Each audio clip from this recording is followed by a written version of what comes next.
Estimados cursistas, dando continuidade à unidade 3, vamos para a parte 2, onde veremos análise de risco, perigo, riscos, estimativa dos efeitos físicos e análise de vulnerabilidade. Iniciando por análise de risco, uma das etapas do gerenciamento de risco é a análise de risco, que auxiliará na compreensão de cada método de análise. Segundo Brown, o principal objetivo de se utilizar a análise de riscos em atividades industriais ou não é minimizar ou reduzir o potencial de ocorrência de acidentes. Isso é feito através da utilização de técnicas de prevenção e ou proteção. Segundo Binder e Almeida, em seu estudo realizado em 1994, com outros autores, observou-se que no Brasil, uma parte das investigações de acidentes baseia-se em duas etapas: ato inseguro e condição insegura. Na figura superior, nós temos aí um ato inseguro, onde podemos ver excesso de material no carrinho. Isso pode acarretar também risco de queda de materiais, que pode ocasionar acidentes ergonômicos pessoais e acidentes materiais. Na figura inferior, nós vemos uma condição insegura, onde você tem equipamentos dispostos de maneira a obstruir toda a passagem onde circula empilhadeira, paleteira e carrinhos. Tanto o ato inseguro quanto a condição insegura, nós vamos ver na unidade 4. Então, através das normas militares americanas, elas passaram a ser aplicadas na indústria nuclear e, posteriormente, na de processo químico, tudo isso como ferramenta para a prevenção de acidentes ampliados. O Brown, segundo ele, a análise de riscos é um estudo para identificar, avaliar e recomendar algumas aplicações para instalações industriais ou outras atividades, a fim exatamente de minimizar ou reduzir os riscos gerados pelos mesmos. Já a avaliação de riscos, nós temos um estudo que aplica técnicas experimentais e ou modelos matemáticos com o objetivo de antever quantitativamente as frequências de ocorrências e as respectivas consequências do. Segundo Bump, a forma mais simples de se realizar uma análise de risco é feita através de 6 etapas.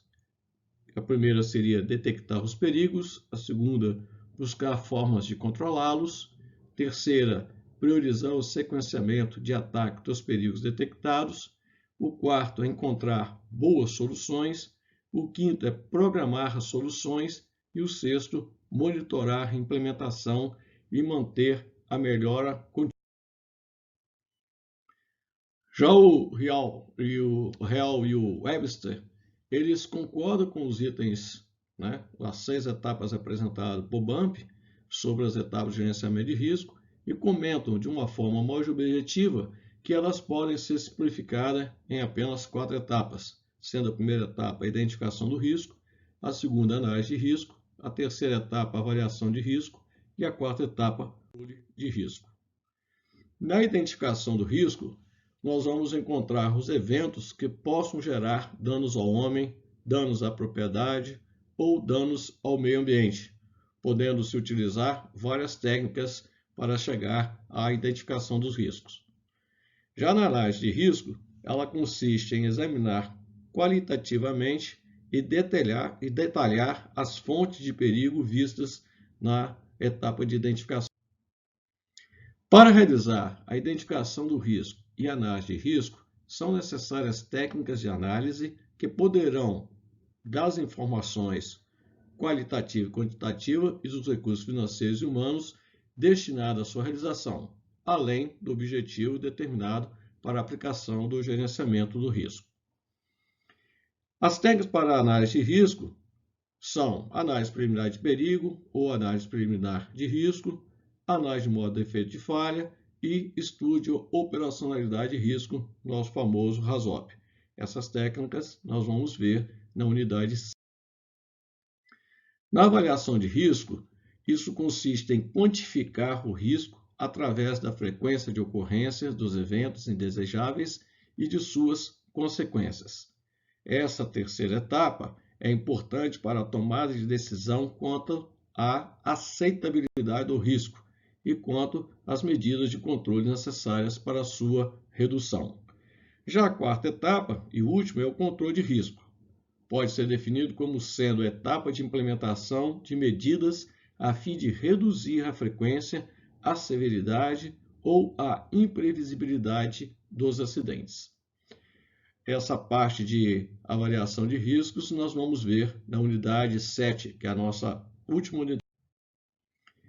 Então, as análises de riscos, apesar de ser relativamente recente, podendo ser não só aplicadas à engenharia de segurança do trabalho, mas também são aplicadas à área de qualidade e também do meio ambiente. Então, podemos definir que a análise de riscos é o estudo para identificar, avaliar e recomendar algumas aplicações para instalações industriais ou outras atividades a fim de minimizar ou reduzir o... Agora nós vamos entrar no item para a gente diferenciar o perigo do risco.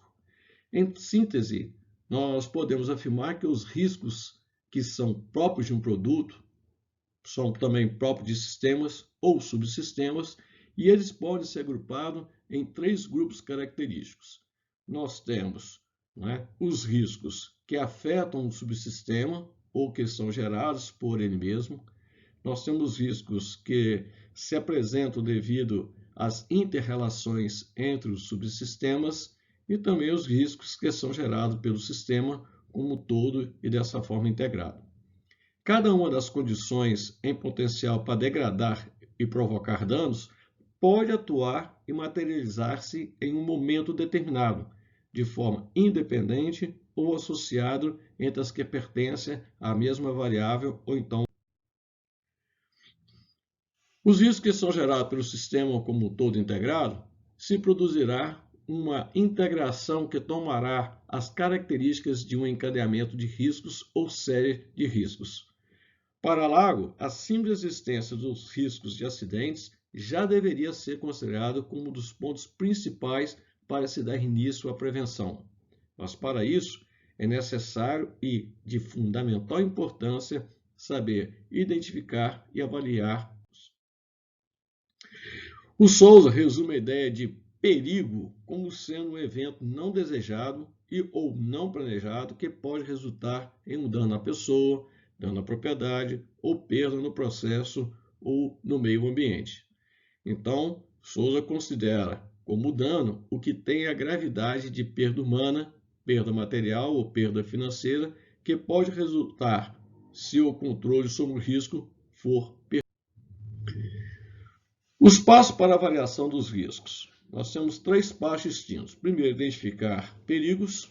Segundo, estimar o risco de cada perigo, ou seja, a sua probabilidade e gravidade do dano, e decidir se o risco é tolerável. Mas para isso, nós precisamos entender o que se chama de perigo e o que se chama risco. Então, o que é perigo? Perigo é propriedade ou condição inerente a uma substância, a uma atividade ou material que é capaz de causar danos às pessoas, às propriedades ou ao meio ambiente. Já o risco é o potencial de ocorrência de consequências indesejáveis decorrentes da realização de uma... Vamos exemplificar. A gasolina. A gasolina é um perigo, é um produto perigoso. O risco vai depender da forma como a gasolina, esse produto inflamável, pode afetar as pessoas, ou seja, a probabilidade que ele cause dano às pessoas estando, por exemplo, a gasolina armazenada em um recipiente hermeticamente fechado. Se isso acontecer, não haverá nenhum problema. Nesse caso, o risco é baixo. Mas se o mesmo produto, essa gasolina, for armazenada em um recipiente aberto para a atmosfera, a probabilidade que os seus valores saiam do recipiente e encontrem uma fonte de ignição é alta. E se isso acontecer, nós vamos ter risco alto. Na avaliação dos riscos, consiste em identificar como se tem lidado com os perigos nas instalações, verificando os danos, que são as consequências, e a frequência, que é a probabilidade de ocorrência dos mesmos. Para isso, é necessário, vamos avaliar o risco de 3 formas. Vamos fazer 3 perguntas importantes. O que pode dar errado? Qual é a frequência? E quais são os impactos? Ao se avaliar os riscos de uma instalação, o que nós estamos fazendo? Nós estamos identificando os perigos. Na sequência, procede-se a análise e avaliação da frequência de ocorrência e as suas consequências. Ao plotar todos os riscos de uma instalação em uma curva de frequência de ocorrência contra danos ou consequências, nós vamos ter a curva dano versus frequência, conforme mostrado na figura à esquerda. Se nós observarmos a curva danos versus frequência, nós vamos notar que na maioria dos casos, os riscos têm uma alta frequência de ocorrência, eles tendem a ter consequência ou danos menores. Agora, quando eles causam danos mais graves, verifica que a frequência de ocorrência é mais baixa. Então, essa linha de risco define o quê? Define o grau de qualidade de gerenciamento de riscos de uma empresa. Ou seja, quanto mais afastada a linha de risco dos eixos, maior é o risco dessa. E, ao se implantar medidas de redução de riscos, trabalha-se tanto no sentido de prevenção, ou seja, redução de frequência de ocorrência, quanto na proteção, ou seja, minimização ou redução das consequências. No caso de redução da frequência, são implantadas medidas que visam evitar que os acidentes aconteçam, como, por exemplo, treinar os operadores, mudar as condições ambientais do trabalho, colocar proteção das máquinas, por isso que nós temos a NR12, dentre outras normas, né, que nos ajudam a diminuir significativamente o risco. No caso de redução das consequências, as medidas são de proteção, como, por exemplo, implantar o uso de EPIs, né, os equipamentos de proteção individual, instalar sistemas fixos de combate a incêndio, estabelecer planos de ação para emergências, dentre outros. Ou seja, são medidas que não evitam os acidentes, mas minimizam suas consequências caso esses acidentes ocorram. E nós podemos também concluir que o risco nunca será igual a zero, apesar de ser desejável. É desejável que nós tenhamos risco zero. Então, o que nós podemos reduzir ao máximo é a probabilidade de ocorrência e minimizar suas consequências. Porém, nós vamos ver que sempre haverá um risco residual. Nas estimativas dos efeitos físicos e análise de vulnerabilidade, nós vemos, por exemplo, as consequências geradas pelos acidentes. Essas consequências vão desde um elevado número de vítimas fatais até significativos danos ambientais e materiais, razão pela qual deve ser dado ênfase aos aspectos de prevenção e controle de acidentes. Para isso, uma das ferramentas utilizadas para se chegar a uma adequação de prevenção é o pleno conhecimento dos tipos de eventos que podem ocorrer, bem como as suas consequências. Qual que é o objetivo? O objetivo é obter as informações sobre o comportamento do produto no meio, bem como a quantificação dos seus efeitos físicos. Ou seja, a quantificação dos efeitos deverá ser realizada utilizando-se modelos de cálculo que possam representar os possíveis efeitos decorrentes das diferentes tipologias tais.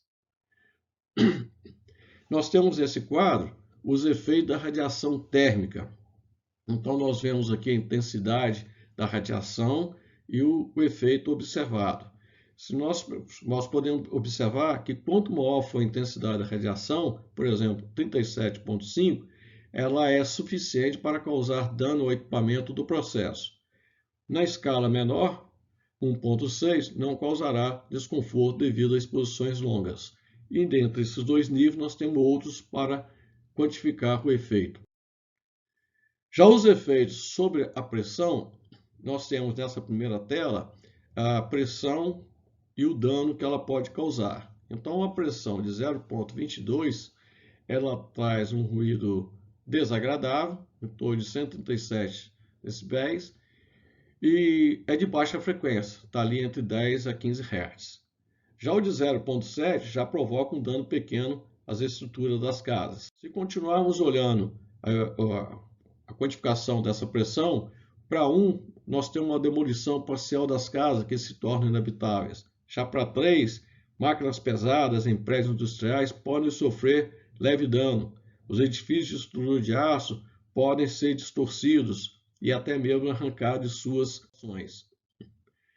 E entre 3 e 4, os painéis sem estrutura de aço autoportante de edifício podem ser destruídos, ruptura de tanques de armazenamento de óleo também, e no caso limite 300, aí já se chega ao limite da margem da cratera, ou seja, está aí os efeitos da sobrepressão. Outro problema que nós temos são as concentrações tóxicas, e elas são decorrentes de emissões de gases e vapores. Os danos ao homem e às propriedades dependem das consequências físicas dos acidentes e da capacidade de resistência dos corpos expostos. Estimadas as possíveis consequências decorrentes dos cenários gerados pelas hipóteses acidentais, esses resultados deverão servir de base para a análise do ambiente vulnerável no entorno da instalação que estamos estudando. Normalmente, essa análise é feita em termos de danos às pessoas expostas a esses. E os modelos utilizados para estimar os danos em função das características das consequências físicas são conhecidos como modelos de vulnerabilidade e eles se baseiam em uma função matemática de probability que é dado por esta equação, onde A e B são constantes, que são função da substância e do cenário acidental, e X é a variável que descreve a magnitude do impacto físico, ou seja, do dano. E PR é a variável aleatória da distribuição gaussiana, que representa uma medida de percentual, ou seja, probabilidade de fatalidade e ou feridos. Pessoas e materiais expostos ao incêndio podem ser seriamente afetados pela radiação térmica. E se o nível da radiação for suficientemente alto, outros objetos inflamáveis, combustível, também poderão ignizar, ou seja, poderão queimar. Os danos provocados pela radiação térmica podem ser calculados através da dose de radiação recebida. E os efeitos sobre as pessoas são expressos em termos de percentagem de morte ou diferentes graus de queimaduras, isso devido a diferentes níveis de radiação. Então, danos provocados por uma explosão podem ocorrer devido a ondas de pressão, projeção de mísseis e fragmentos, e ainda também podem ser provocados por danos devidos ao impacto do corpo com obstáculos.